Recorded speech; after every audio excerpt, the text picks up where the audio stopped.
Hello दोस्तों, welcome back to my channel study with PV2। तो दोस्तों, आप सभी लोग कैसे हैं? आशा करता हूं कि आप लोग स्वस्थ होंगे और अपनी परीक्षा की तैयारी कर रहे होंगे। तो दोस्तों, मैं वीडियो के क्रम में पार्ट 5 लाया हूं। तो जैसा कि मैंने आप लोगों को जीव प्रक्रम बताया, जीव प्रक्रम फर्स्ट जो न्यूट्रिशन था उससे संबंधित मैंने 4 वीडियो बनाई पार्ट 4 तक। आज हमारा पार्ट 5 है। इसमें मैं आप लोगों को विभिन्न जीवों में पोषण, जैसे जो हमारा पार्ट था जैव प्रक्रम वाला जो हमारा पार्ट था उसको मैंने आप लोगों को क्लियर करवाया। और अब हमारा आया है जो टॉपिक है वो विभिन्न जीवों में पोषण। इससे पहले मैंने आप लोगों को जैव प्रक्रम और उपचय अपचय प्रक्रियाएं, जीव प्रकाश संश्लेषण, पादपों में पोषण, ये सभी मतलब टॉपिक जो थे वो आप लोगों को एक्सप्लेन किया और आप लोगों को समझ में भी आया, मैं ऐसा करता हूँ। तो दोस्तों, उसी के क्रम में मैं आज आप लोगों के लिए विभिन्न जीवों में पोषण, मतलब जिसे जो हमारे पृथ्वी पर जीव रहते हैं, इसे जीव पोषण के आधार पर 2 प्रकार के होते हैं, स्वपोषी जीव, परपोषी जीव। और अगर हम कोशिका के आधार पर देखें तो जीव 2 प्रकार के होते हैं, एक कोशिकीय जीव और बहुकोशिकीय जीव। तो उसी के क्रम में मैं आज आप लोगों को, जिससे कोशिका के आधार पर जिसे जो जीव होते हैं वो 2 प्रकार के होते हैं, एक कोशिकीय और बहुकोशिकीय। तो उसी के आधार पर मैं जिसे पोषण बताऊंगा कि एक कोशिकीय में किस प्रकार होता है और बहुकोशिकीय में किस प्रकार होता है। तो दोस्तों, जंतुओं में जो भोजन को ग्रहण करके इससे पोषण प्राप्त करने के लिए विभिन्न प्रकार के तंत्र पाए जाते हैं। इससे जो बहुकोशिकीय जीव होते हैं उनमें पाचन तंत्र होता है, जिसके द्वारा वो भोजन का पाचन करके उससे पोषण प्राप्त करते हैं। लेकिन जो एक कोशिकीय जीव होते हैं उनमें पाचन के लिए या सभी तंत्र सुचारू पूर्ण रूप से विकसित नहीं होते हैं।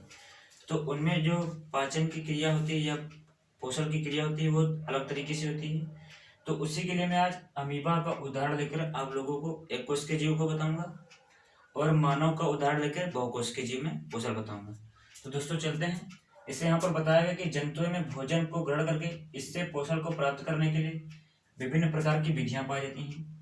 इसलिए जीवों में पोषण को प्राप्त करने के लिए विभिन्न प्रकार के पाचन तंत्र पाए जाते हैं। मतलब जो जीव होते हैं उनमें भोजन को अंतर ग्रहण करते हैं, मतलब भोजन को खाते हैं, भोजन को ग्रहण करते हैं, जिससे क्या होता है, हमारा डाइजेस्टिव सिस्टम जो होता है बहुकोशिकीय जीवों में उसको पाचन करता है और पोषण प्राप्त करता है। लेकिन जो एक कोशिकीय जीव होते हैं उसमें डाइजेस्टिव सिस्टम नहीं होता है। तो उनमें किस प्रकार मतलब पोषण होगा, वो किस प्रकार ऊर्जा को प्राप्त करेंगे, इस पर मैं आज आप लोगों को बताऊंगा।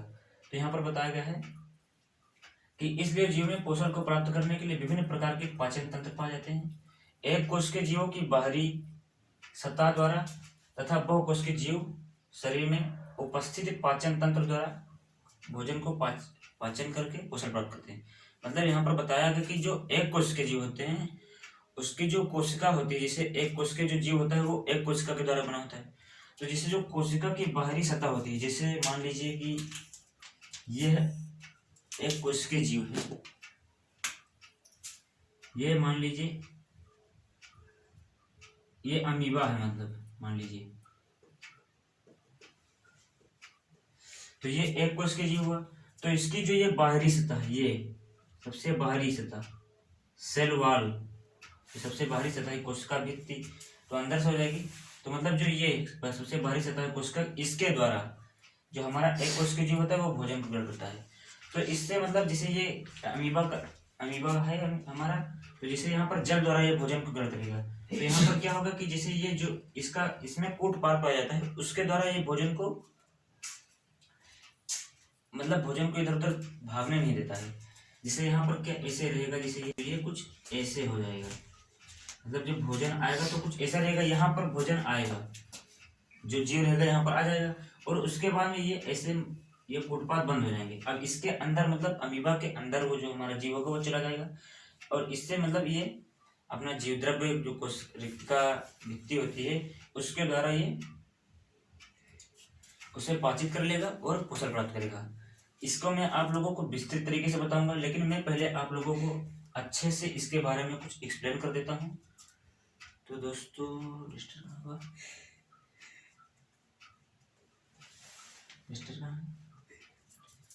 तो इससे मतलब एक कोशिकीय जीवों में कोशिका की बाहरी सतह द्वारा पोषण होता है।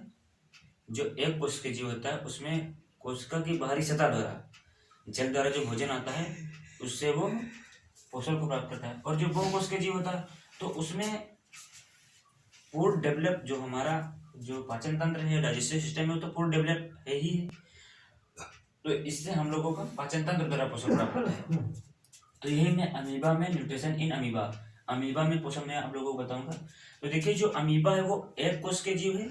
जो अमीबा है वो एक कोश के वह सर्वाहारी जीव है। जो अमीबा है वो एक कोश के जीव है। किस प्रकार का जीव है अमीबा? एक कोश के, यूनिसेलुलर है। जो हम लोग हैं वो मल्टी सेलुलर है, बहुकोश के, और जो अमीबा है वो एक कोश के यूनिसेलुलर है। और ये किस प्रकार का जीव है? सर्वाहारी जीव है। मतलब ये शाकाहारी और मांसाहारी दोनों कैटेगरी में आता है, इसलिए इसे सर्वाहारी कहते हैं। ठीक, तो अमीबा जो है वो एक कोश के और सर्वाहारी जीव है। इसमें भोजन पाचन के लिए विशिष्ट संरचनाओं का अभाव होता है। यहाँ पर बताया गया है कि इसमें भोजन को पाचन करने के लिए, उससे पोषण प्राप्त करने के लिए विशिष्ट संरचनाओं का अभाव होता है। मतलब जैसे हम लोगों के अंदर क्या है, पूर्ण डेवलपमेंट डाइजेस्टिव सिस्टम होता है, लेकिन ऐसा अमीबा में नहीं होता है। उसमें डाइजेस्टिव सिस्टम नहीं होता है, इसमें ये सभी अंगों या पाचन तंत्रों का अभाव होता है। तो इसमें अब देखिए यहाँ पर बताया गया है कि इसमें अंतःकोशिकीय पोषण पाया जाता है। जो हम लोगों में पोषण है वो पाचन तंत्र के द्वारा होता है, लेकिन यहाँ पर अंतःकोशिकीय, इसके अंतर्गत जो हमारा पोषण आता है कोश, यहाँ पर कोशिका के द्वारा होता है, तो इसीलिए इसे अंतःकोशिकीय पोषण पाया जाता है। मतलब जो अमीबा है वो उसमें अंतःकोशिकीय पोषण होता है। ठीक, मतलब अंतःकोशिकीय यहाँ पर यह मतलब हुआ इसका कि ये कोशिका की सतह के द्वारा अपने भोजन को घेरता है और खाद्य रिक्तिका के द्वारा उसको मतलब अवशोषित करता है। उसमें उपस्थित एंजाइम होते हैं। इसी तरीके से मतलब अन्य प्रक्रियाएं होती हैं, अंतर्व्रण, अवशोषण और जो 5 प्रक्रियाएं हैं। तो यहाँ पर बताया कि पोषक को प्राप्त करते हैं और यह कूटपाद के द्वारा होता है। मतलब जो हमारा इसमें अंतःकोशिकीय पोषण होता है और कूटपाद के द्वारा, मतलब कूटपाद जैसे कुछ ये हमारा होता है, ये जो हमारे हैं ये दोनों, ये क्या है? कूटपाद। ठीक, तो इसमें और यह कूटपाद के द्वारा होता है। अमीबा में मुख नहीं होता। देखिए जो हमारा अमीबा होता है उसमें मुख नहीं होता है, ये भोजन को कूटपाद के द्वारा ग्रहण करते हैं। ठीक, अमीबा में मुख नहीं होता है, बल्कि यह जल, जैसे जो हमारा जल होता है, इसे जल से संबंधित मतलब रहता है, नमी वाले स्थान पर रहता है। तो यहाँ पर बताया गया कि बल्कि यह जल के द्वारा, जैसे जो जल होता है वो बहकर आता है। जैसे अमीबा है तो जो जल के द्वारा भोजन के कण बहकर आते हैं, जल के द्वारा जो भोजन के कण होते हैं वो कोशिका द्वारा ग्रहण कर लिया जाता है। मतलब जैसे जल बहता है तो उसमें जो भोजन के कण या जो जीव, सूक्ष्म जीव उपस्थित होते हैं उसको ये अपना शिकार बनाता है। सूक्ष्म जीव, बहुत ही सूक्ष्म जीव। ठीक, तो वो भोजन के कणों को कोशिका द्वारा ग्रहण कर लेता है। अब भोजन के कणों के चारों ओर खाद्य रिक्तिका का निर्माण हो जाता है। देखिए जो हमारी अमीबा है उसकी जो कोशिका भित्ति है, तो जब वहां पर वो भोजन को घेर लेता है तो वहां पर किसका निर्माण हो जाता है? खाद्य रिक्तिका। और खाद्य रिक्तिका में क्या उपस्थित होता है? एंजाइम। खाद्य रिक्तिका में एंजाइम उपस्थित होता है। तो खाद्य रिक्तिका का निर्माण होता है और उसमें उपस्थित एंजाइमों के द्वारा वो सरल अणुओं में टूट जाता है। जो हमारा भोजन होता है वो सरल अणुओं में टूट जाता है तथा जीव द्रव्य द्वारा अवशोषित हो जाता है। तो इससे क्या होता है कि जो हमारे यहाँ पर अब जिससे उसको भोजन को उसने अवशोषित कर लिया, मतलब भोजन को ग्रहण किया, खाद्य रिक्तिका द्वारा सरल अणुओं में टूटा। अब यहाँ पर क्या हो गया? सरल अणुओं में टूटना मतलब उसका पाचन हो गया, वो पचित हो गया। अब उसको अब्जॉर्प्शन, अवशोषण हो गया। अब इसके बाद क्या होगा? अवशोषण होगा, स्वांगिक कण वैक्षेपण, मतलब जो अन्य प्रक्रियाएं वो होंगी। तो धीरे धीरे मतलब अमीबा में पोषण होगा। अब दोस्तों मैं आप लोगों को ये विस्तृत रूप से बताऊंगा, जिससे यहाँ पर मैंने यूनिसेलुलर और मल्टी सेलुलर दोनों में बताया और अमीबा में भी मैंने आप लोगों को बताया। अब यहाँ पर अवशोषण, तो जिसे मैं आप लोगों को फिगर के माध्यम से बताऊंगा, जिससे आप लोगों को ये बहुत ही अच्छी तरीके से समझ में आ जाएगा और आप लोगों को ये इतनी भाषा मतलब रटने की जरूरत नहीं है। ठीक, तो आप लोग इसका एक बार स्क्रीनशॉट भी ले सकते हैं। तो दोस्तों अब मैं आप इसे रफ करता हूँ।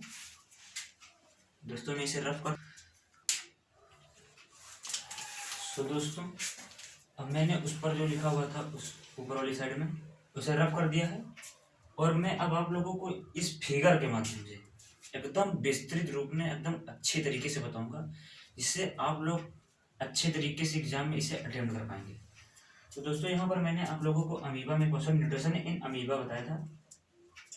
मैंने आप लोगों को बताया था कि अमीबा एक कोशिका जीव है। ये कोशिका की बाहरी सतह के द्वारा भोजन को इकट्ठा कर मतलब भोजन को पकड़ता है अपने कुटपाथ के द्वारा और उसे अवशोषित करता है।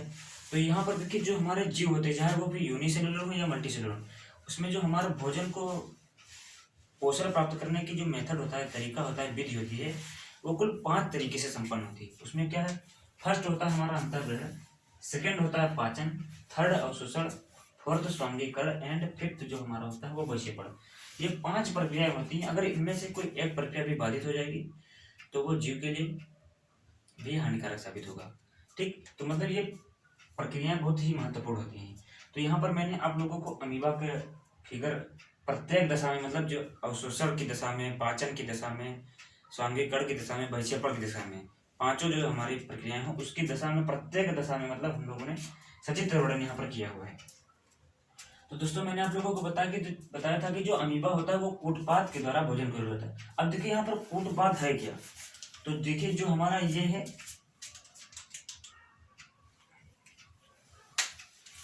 जो ये क्या है, कूटपाथ।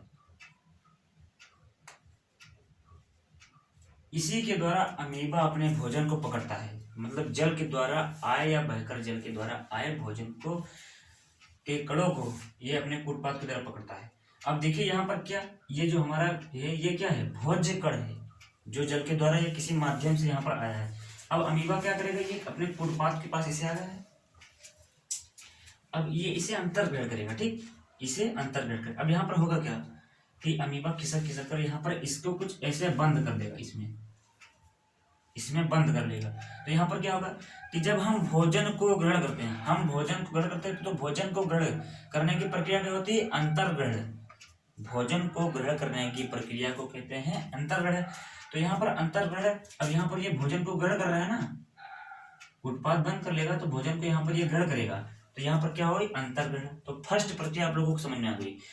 अब यहाँ पर क्या होगा, जब भोजन को अंतर्ग्रहण करता है, तो मैंने आप लोगों को बताया कि जब अमीबा भोजन को ग्रहण करता है तो वहां पर खाद्य रिक्तिका का निर्माण भोजन के कणों के चारों ओर हो जाता है।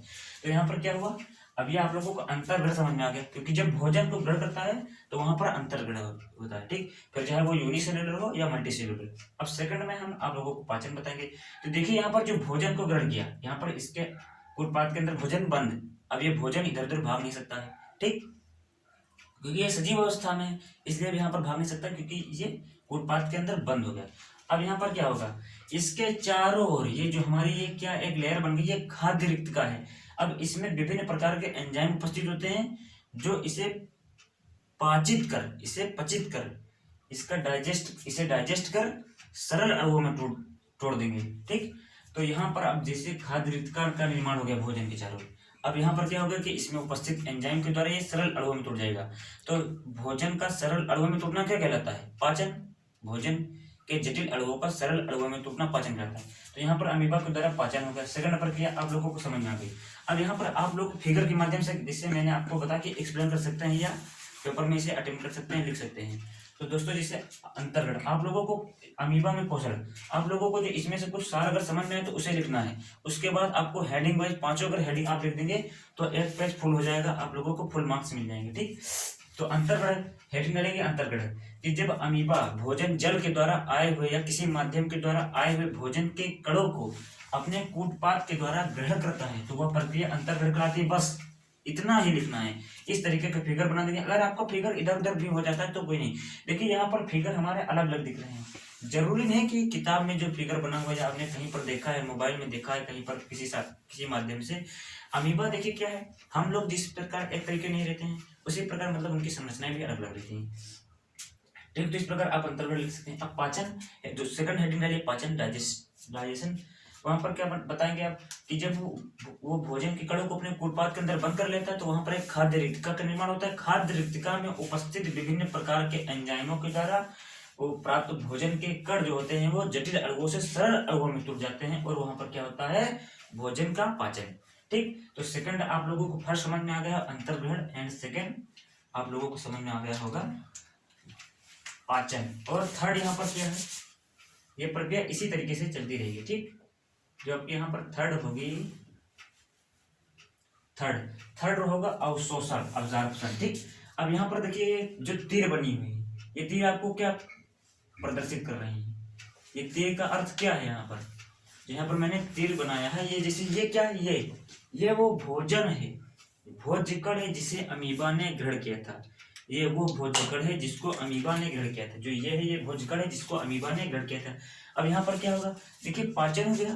अब इसमें जो उपस्थित कार्बोहाइड्रेट, विटामिन, मिनरल, मतलब जो भी होता, जो इसके आवश्यक पोषक तत्व हैं, वो क्या ये तीर मतलब यहाँ प्रदर्शित कर रहा है कि उसके शरीर में अवशोषित कर लेता, शरीर की उसका अंदर वो अवशोषित कर लेता। ठीक, तो यहाँ पर जो अवशोषण की प्रक्रिया अवशोषित कर रही है ना, तो यहाँ पर अवशोषण की प्रक्रिया। ठीक, तो आप लोगों को अब यहाँ पर इसमें क्या लिखना है, थर्ड में अवशोषण अब्जॉर्प्शन, यहाँ पर लिखना है कि पाचित भोज्य कणों का अमीबा द्वारा अब उसमें उपस्थित विटामिन, खनिजों या जो आवश्यक पोषक तत्व हैं उनका अवशोषित करना अवशोषण कहलाता है। अब आप लोगों को फर्स्ट अंतर है, सेकंड पाचन एंड थर्ड अवशोषण समझ में आ गया होगा। ठीक, अब यहाँ पर आप लोग फिगर के माध्यम से मैंने इसलिए बताया ताकि आप लोगों को ये फिगर अगर ध्यान रहेगा तो आप लोग इसे लिख भी सकते हैं अच्छे तरीके से पेपर में। अब तीसरा यहाँ पर स्वांगीकरण। अब यहाँ पर जो ये कुछ इस प्रकार बना हुआ है हमारा, ऐसे।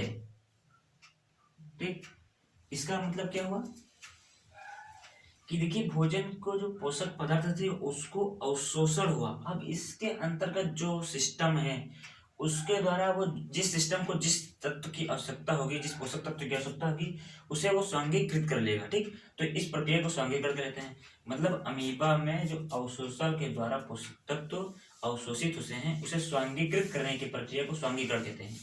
अगर आप लोग एकदम शॉर्ट तरीके से मैं आप लोगों को बता दूं, इजी तरीके से, ट्रिकी तरीके से, यहाँ पर फिगर के माध्यम से, ताकि आप लोगों को बहुत अच्छी तरीके से समझ में आए। ठीक, तो यहाँ पर आप लोगों को स्वांगीकरण भी समझ में आ गया। अब आखिरी लास्ट जो हमारा होगी, लास्ट जो हमारी प्रक्रिया होगी वो है बहिक्षेपण।